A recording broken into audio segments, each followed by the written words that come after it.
tell you what, it was. I love the effort tonight. I love the defense. If you would have told me going into tonight's game that we'd hold the Spurs to 99 points and we'd hold them to 38% from the field and 20 from three, I'd have said we're winning the game. I loved how we defended, the effort we gave forth. But the first half, it was the Thiago Splitter show, and the second half was the Marco Bellinelli show. And we're a very good rebounding team, but for us to get out rebounded, and to allow 19 second chance points to our 4, to me is the story of the game. So one of the rare nights for us where we defended at a high level, but we were unable to rebound and finish off our possession with a defensive rebound, and they got 19 second chance points off of that. So I think that's a very big part of the game tonight. That team, 11 in a row, the last 5 games, they've been averaging over 115 a night and shooting over 50 from the field and from the three. So I thought our defense was great tonight. I thought our offense, obviously, they also held us to 40%. We had a hard time getting going. Rudy wasn't making shots. Cuz Isaiah struggled a little bit, but you're right there. But they just keep at it for 48 minutes, and that's why they're, I think, the favorite to win the NBA championship this year because of.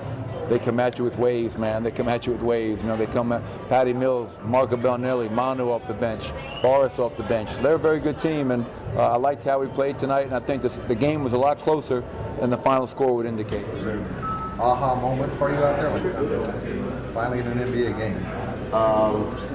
Yeah. The call on the way to the table is the moment, yeah.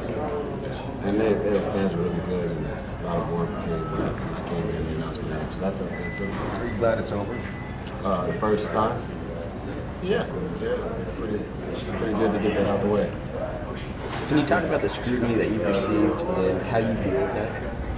A lot of scrutiny, obviously, been all over the spectrum in terms of what kind of scrutiny I receive, but I'm just trying to deal with it in a level way, in an understanding way. People are going to have their opinions and feelings, and those opinions and things like that, everybody's opinion is valid. Coach talked about defensively, you guys were where you wanted to be. It was just really the offensive execution tonight. Do you agree with that? I agree. Where did you see some of those breakdowns? I don't think we came down and moved the ball enough in some possessions. We came down and got quick shots, and it kind of hurt us, I believe. So I think if we moved the ball a lot better tonight, we would have had a better chance at this game. I mean, they're a group that's been together a long time with their core pieces. So they know each other well. They have incredible chemistry.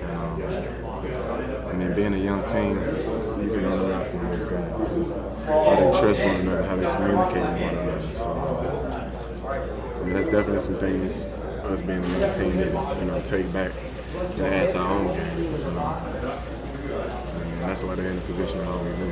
I remember talking to you a couple years ago. You were kind of in awe of the way Tim Duncan carries himself on the floor and just how talented he is, knowing that there's really not many of those games left for him. Do you kind of savor those matchups? Yeah, it's always fun playing against Tim, and he's an incredible talent, and just his poise throughout the game. His demeanor never changes, so he's definitely one of the greatest. Coach was talking about how they just send wave after wave after. It's not just the 5 starters, but it's you hit the bench and you're still talking about there's no reason these guys they never. They're great at what they do. No matter who the guy is, they come in and they do their job and they run their stuff. So well disciplined, and it's a reason they are who they are.